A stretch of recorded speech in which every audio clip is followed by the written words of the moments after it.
Thabo and the Serpent Woman, Part 2, The Trial of Fire.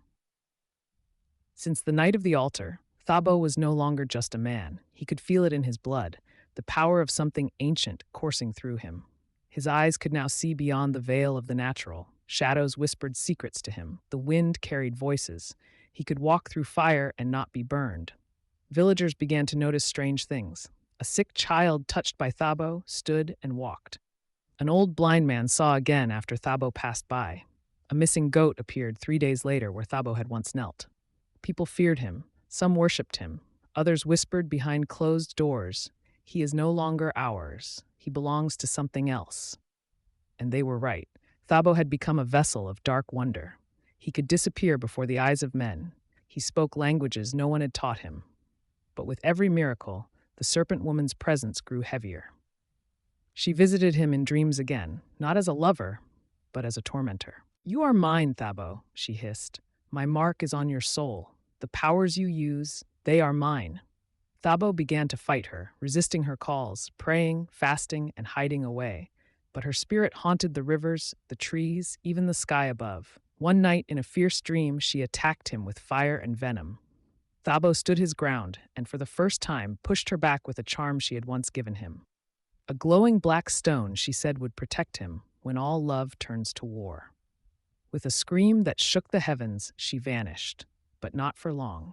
Feeling threatened and hunted, Thabo ran. His feet carried him beyond the lands he knew, through mountains, swamps, and valleys, until he collapsed under a gigantic baobab tree.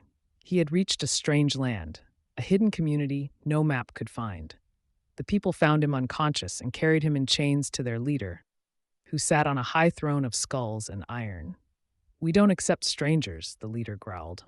"You have until sunset to die or prove you're worth our land." The crowd howled in agreement. Then the leader added, "If you can defeat Kathaza, the head of our shadow warriors, you may live." Kathaza was a towering beast of a man, silent, eyes like coal, and hands that could break bone with ease. They led Thabo into a fighting pit under the tree. The drums of death began. The people sang songs of blood and old gods. Thabo whispered a prayer. Then he reached into his pocket and pulled out the black charm the serpent woman had once given him. The moment it touched his palm, time slowed. Kathaza lunged, but Thabo vanished. He reappeared behind him, struck his back with a force that echoed like thunder, then disappeared again. The people screamed. Some fled. Others dropped to their knees. The battle was fierce, but with each attack, Thabo's charm glowed brighter. It seemed alive. When Kathaza threw fire, the charm swallowed it. When he summoned wind, Thabo rode it. Then, with a final word whispered in a forgotten tongue, Thabo raised his hand, and the charm unleashed a wave of dark light that sent Kathaza flying across the pit, unconscious, defeated.